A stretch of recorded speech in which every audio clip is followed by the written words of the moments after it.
ಜಮ್ಮು ಮತ್ತು ಕಾಶ್ಮೀರದ ಪಹಲ್ಗಾಮ್ನಲ್ಲಿ ಭಯೋತ್ಪಾದಕರು ನಡೆಸಿದ ದಾಳಿಯಲ್ಲಿ 26 ಜನರು ಕ್ರೂರವಾಗಿ ಸಾವನ್ನಪ್ಪಿದ ನಂತರ ಎರಡೂ ದೇಶಗಳ ನಡುವೆ ಉದ್ವಿಗ್ನತೆ ಹೆಚ್ಚಿದೆ. ಹೀಗಾಗಿ ಪಾಕಿಸ್ತಾನದ ವಿಮಾನಗಳನ್ನು ಭಾರತೀಯ ವಾಯುಪ್ರದೇಶದಿಂದ ನಿರ್ಬಂಧಿಸುವ ನಿರ್ಧಾರ ತೆಗೆದುಕೊಳ್ಳಲಾಗಿದೆ. ಪಹಲ್ಗಾಮ್ ಭಯೋತ್ಪಾದಕ ದಾಳಿ ನಂತರ ಭಾರತ ಮತ್ತು ಪಾಕಿಸ್ತಾನದ ನಡುವೆ ಹೆಚ್ಚುತ್ತಿರುವ ಉದ್ವಿಗ್ನತೆಯ ನಡುವೆ ಪಾಕಿಸ್ತಾನದ ಎಲ್ಲ ನೋಂದಾಯಿತ ಮತ್ತು ಮಿಲಿಟರಿ ವಿಮಾನಗಳಿಗೆ ತನ್ನ ವಾಯುಪ್ರದೇಶವನ್ನು ಮುಚ್ಚುವುದಾಗಿ ಭಾರತ ವಾಯುಪಡೆಗೆ ನೋಟಿಸ್ ನೀಡಿದೆ. ಹಾಲು ಮತ್ತು ಡೈರಿ ಉತ್ಪನ್ನಗಳ ತಯಾರಿಕೆಯಲ್ಲಿ ಮುಂಚೂಣಿಯಲ್ಲಿರುವ ಅಮೂಲ್ ಕಂಪನಿ ಹಾಲಿನ ಬೆಲೆಯನ್ನ ಲೀಟರ್ಗೆ ₹2 ಹೆಚ್ಚಿಸಿದೆ. ಪರಿಷ್ಕೃತ ಬೆಲೆ ದೇಶಾದ್ಯಂತ ಇಂದಿನಿಂದಲೇ ಜಾರಿಗೆ ಬಂದಿದೆ. ಪ್ರಧಾನಿ ನರೇಂದ್ರ ಮೋದಿ ಅವರ ನೇತೃತ್ವದಲ್ಲಿ ರಾಜಕೀಯ ವ್ಯವಹಾರಗಳ ಸಂಪುಟ ಸಮಿತಿಯು ಏಪ್ರಿಲ್ 30ರಂದು ಮುಂಬರುವ ಜನಗಣತಿಯಲ್ಲಿ ಜಾತಿ ಗಣತಿಯನ್ನು ಸೇರಿಸಬೇಕೆಂದು ನಿರ್ಧರಿಸಿದೆ. ಈ ಬಗ್ಗೆ ಹೇಳಿಕೆ ನೀಡಿರುವ ಕೇಂದ್ರ ಸಚಿವ ಕಿಶನ್ ರೆಡ್ಡಿ, ಇದು ಹಠಾತ್ ನಿರ್ಧಾರವಲ್ಲ, ಸಾಕಷ್ಟು ಚರ್ಚೆಯ ಬಳಿಕ ಮಾಡಿದ ನಿರ್ಧಾರ. ಜನಗಣತಿ ಘೋಷಣೆಯ ಸಮಯದಲ್ಲಿ ಈ ನಿರ್ಧಾರವನ್ನು ಸಾರ್ವಜನಿಕಗೊಳಿಸಲಾಗುವುದು ಎಂದು ಕೇಂದ್ರ ಗೃಹ ಸಚಿವ ಅಮಿತ್ ಶಾ ಸೆಪ್ಟೆಂಬರ್ 18, 2024ರಂದು ಹೇಳಿದ್ದರು ಎಂದಿದ್ದಾರೆ. ಮುಂಬರುವ ಜನಗಣತಿ ಪ್ರಕ್ರಿಯೆಯಲ್ಲಿ ಜಾತಿ ಗಣತಿಯನ್ನು ಪಾರದರ್ಶಕ ರೀತಿಯಲ್ಲಿ ಸೇರಿಸಲಾಗುವುದು ಎಂದು ಮೋದಿ ಸರ್ಕಾರ ಘೋಷಿಸಿದೆ. ಲೋಕಸಭೆಯ ವಿರೋಧ ಪಕ್ಷದ ನಾಯಕ ಮತ್ತು ಕಾಂಗ್ರೆಸ್ ಸಂಸದ ರಾಹುಲ್ ಗಾಂಧಿ ಜಾತಿ ಗಣತಿಗೆ ಸಂಪೂರ್ಣ ಬೆಂಬಲ ವ್ಯಕ್ತಪಡಿಸಿದ್ದಾರೆ. ಆದರೆ ಅದಕ್ಕೆ ಸ್ಪಷ್ಟ ಸಮಯದ ಸೂಚ್ಯ ಅಗತ್ಯವನ್ನು ಒತ್ತಿ ಹೇಳಿದ್ದಾರೆ. ಯಾವಾಗ ಜಾತಿ ಗಣತಿ ನಡೆಸುತ್ತೀರೆಂದು ಟೈಮ್ಲೈನ್ ನೀಡಿ ಎಂದು ರಾಹುಲ್ ಗಾಂಧಿ ಆಗ್ರಹಿಸಿದ್ದಾರೆ.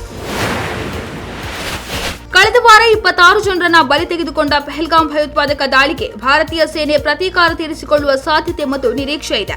ಹೀಗಾಗಿ ಕಂಗಾಲಾಗಿರುವ ಪಾಕಿಸ್ತಾನ ಭಾರತದೊಂದಿಗಿನ ತನ್ನ ಗಡಿಯಲ್ಲಿ ತನ್ನ ಸೇನೆಯನ್ನು ಸಜ್ಜುಗೊಳಿಸಲು ಪ್ರಾರಂಭಿಸಿದೆ. ಹಾಗೆ ಉಭಯ ದೇಶಗಳ ನಡುವಿನ ಉದ್ವಿಗ್ನತೆ ಹೆಚ್ಚುತ್ತಿರುವಂತೆ ತನ್ನ ನೌಕಾಪಡೆಯನ್ನ ಸನ್ನದ್ಧವಾಗಿರಿಸಿದೆ ಎಂದು ಮೂಲಗಳು ತಿಳಿಸಿವೆ. ಕಾಶ್ಮೀರದ ಪಹಲ್ಗಾಮ್ನ ಬೈಸರನ್ ಕಣಿವೆಯಲ್ಲಿ ನಡೆದ ಭಯೋತ್ಪಾದಕ ದಾಳಿಯಲ್ಲಿ ತನ್ನ ತಂದೆಯನ್ನ ಕಳೆದುಕೊಂಡ ಹುಡುಗಿ ಐಎಸ್ಸಿ ಬೋರ್ಡ್ ಪರೀಕ್ಷೆಯಲ್ಲಿ ಶೇಕಡ 87 ಅಂಕ ಪಡೆದುಕೊಂಡು ಸಾಧನೆ ಮಾಡಿದ್ದಾರೆ. ಸಿನಿಮಾ ಭರಾಟೆಯಲ್ಲಿ ತೊಗಲು ಬೊಂಬೆ ಕಲೆಯು ನಶಿಸಿ ಹೋಗುತ್ತಿದೆ, ಆದರೆ ಈ ಕಲೆ ಉಳಿಯಬೇಕು ಎಂದು ಪದ್ಮಶ್ರೀ ಪ್ರಶಸ್ತಿ ವಿಜೇತೆ ಭೀಮವ್ವ ಹೇಳಿದ್ದಾರೆ. ಹುಬ್ಬಳ್ಳಿ ವಿಮಾನ ನಿಲ್ದಾಣದಲ್ಲಿ ಮಾಧ್ಯಮಗಳೊಂದಿಗೆ ಮಾತನಾಡಿದ ಅವರು, ಮುಂದಿನ ಜನಾಂಗಕ್ಕೆ, ಮಕ್ಕಳಿಗೆ, ಮೊಮ್ಮಕ್ಕಳಿಗೆ ಈ ತೊಗಲು ಬೊಂಬೆ ಕಲೆಯನ್ನು ಕಲಿಸುತ್ತೇನೆ. ಈ ವಯಸ್ಸಿನಲ್ಲಿ ಕಲೆ ಗುರುತಿಸಿ ಪುರಸ್ಕಾರ ಮಾಡಿದ ಮೋದಿ ಸರ್ಕಾರಕ್ಕೆ ಧನ್ಯವಾದಗಳು. ನನಗೆ ಬಹಳಷ್ಟು ಸಂತೋಷವೂ ಆಗಿದೆ. ದೇಶ ವಿದೇಶದಲ್ಲಿ ಕಲೆ ಪ್ರದರ್ಶನ ಮಾಡಿದ್ದೇನೆ. ಇನ್ನು ಮುಂದೆ ಕಲೆ ಉಳಿಸುವ ಕಾರ್ಯ ಮಾಡುವೆ ಎಂದಿದ್ದಾರೆ. 2025-26ನೇ ಸಾಲಿನ ಶೈಕ್ಷಣಿಕ ವರ್ಷಕ್ಕೆ ಅನ್ವಯ ಆಗುವಂತೆ 1ನೇ ತರಗತಿಗೆ ಮಾತ್ರ ದಾಖಲಾತಿ ವಯಸ್ಸಿನ ಮಿತಿ ಸಡಿಲ ಮಾಡಲಾಗಿದೆ. ಎಲ್ಕೆಜಿ, ಯುಕೆಜಿಗೆ ವಯಸ್ಸಿನ ಮಿತಿ ಸಡಿಲ ಇಲ್ಲ ಎಂದು ಸರ್ಕಾರ ಸ್ಪಷ್ಟವಾಗಿ ಆದೇಶ ಹೊರಡಿಸಿದೆ. ಹಾವೇರಿಯಲ್ಲಿ ರಸ್ತೆ ಮಧ್ಯೆ ಬಸ್ ನಿಲ್ಲಿಸಿ ಡ್ರೈವರ್ ಕಮ್ ಕಂಡಕ್ಟರ್ ನಮಾಜ್ ಮಾಡಿದ ವಿಡಿಯೋ ವೈರಲ್ ಆದ ಬೆನ್ನಲ್ಲೇ ತನಿಖೆ ನಡೆಸಿ ಕ್ರಮ ಕೈಗೊಳ್ಳುವಂತೆ ಸಾರಿಗೆ ಸಚಿವ ರಾಮಲಿಂಗಾರೆಡ್ಡಿ ಆದೇಶ ನೀಡಿದ್ದಾರೆ.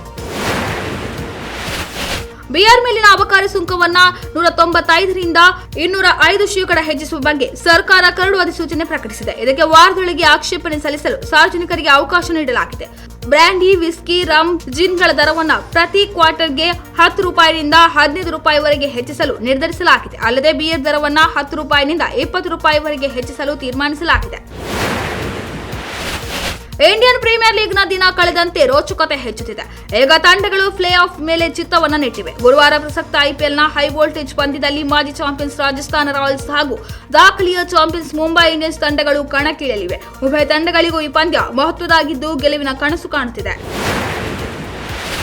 ಭಾರತದ ವಿರುದ್ಧ ವಿಷ ಕಾರುತ್ತಿದ್ದ ಪಾಕಿಸ್ತಾನ ಕ್ರಿಕೆಟ್ ಮಾಜಿ ನಾಯಕ ಶಾಹಿದ್ ಅಫ್ರಿದಿಗೆ ಕೇಂದ್ರ ಸರ್ಕಾರ ಬಿಸಿ ಮುಟ್ಟಿಸಿದೆ. ಸುಮಾರು 12 ಲಕ್ಷ ಚಂದಾದಾರರನ್ನ ಹೊಂದಿದ್ದ ಶಾಹಿದ್ ಅಫ್ರಿದಿ ಯೂಟ್ಯೂಬ್ ಖಾತೆಯನ್ನ ಭಾರತ ಸರ್ಕಾರ ಸೂಚನೆಯ ಮೇರೆಗೆ ಭಾರತದಲ್ಲಿ ಯೂಟ್ಯೂಬ್ ಬ್ಲಾಕ್ ಮಾಡಿದೆ. ಭಾರತ ಸರ್ಕಾರ ಇನ್ಸ್ಟಾಗ್ರಾಂ ಖಾತೆಯನ್ನು ನಿರ್ಬಂಧಿಸಿದ ಬೆನ್ನಲ್ಲೇ ಪಾಕ್ ಸೇನಾ ಮುಖ್ಯಸ್ಥ ಮುನೀರ್ ವಿರುದ್ಧ ಪಾಕಿಸ್ತಾನದ ಖ್ಯಾತ ನಟಿ ಹನಿಯಾ ಆಮಿರ್ ಕೆಂಡ ಕಾರಿದ್ದಾರೆ. ಪಹಲ್ಗಾಮ್ ದಾಳಿಗೆ ಆಸಿಮ್ ಮುನೀರ್ ಕಾರಣ. ಭಯೋತ್ಪಾದಕ ದಾಳಿಯ ಹಿಂದೆ ಪಾಕಿಸ್ತಾನಿ ಸೈನ್ಯ ಮತ್ತು ಇಸ್ಲಾಮಿಕ್ ಭಯೋತ್ಪಾದಕರು ಇದ್ದಾರೆ ಎಂದು ನೇರವಾಗಿ ಇನ್ಸ್ಟಾಗ್ರಾಂ ಸ್ಟೋರಿಯಲ್ಲಿ ಹಾಕಿ ಸಿಟ್ಟು ಹೊರಹಾಕಿದ್ದಾರೆ. ಭಾರತದ ಟಾಪ್ ರ್ಯಾಪರ್ಗಳಲ್ಲಿ ಒಬ್ಬರಾಗಿರುವ ರ್ಯಾಪರ್ ಬಾದ್ಶಾ ವಿರುದ್ಧ ಪಂಜಾಬ್ನಲ್ಲಿ ದೂರು ದಾಖಲಾಗಿದೆ. ತಮ್ಮ ಹಾಡಿನ ಮೂಲಕ ಧಾರ್ಮಿಕ ಭಾವನೆಗಳಿಗೆ ಧಕ್ಕೆ ನೀಡಿರುವ ಆರೋಪ ಅವರ ವಿರುದ್ಧ ಕೇಳಿಬಂದಿದೆ. ನಟ ಯಶ್ ಇಂದಿನಿಂದ ರಾಮಾಯಣ ಸಿನಿಮಾ ಚಿತ್ರೀಕರಣದಲ್ಲಿ ಪಾಲ್ಗೊಳ್ಳಲಿದ್ದಾರೆ. ಸತತ 1 ತಿಂಗಳು ಕಾಲ ಮುಂಬೈನಲ್ಲಿ ಸಿನಿಮಾದ ಚಿತ್ರೀಕರಣ ನಡೆಯಲಿದೆ. ಸುಸಜ್ಜಿತ ಸ್ಟುಡಿಯೋನಲ್ಲಿ ಸಿನಿಮಾದ ಚಿತ್ರೀಕರಣ ನಡೆಯುತ್ತಿದೆ. ಪ್ರಸ್ತುತ ಯಶ್ ಮಾತ್ರವೇ ಸಿನಿಮಾ ಚಿತ್ರೀಕರಣದಲ್ಲಿ ಪಾಲ್ಗೊಳ್ಳುತ್ತಿದ್ದಾರೆ.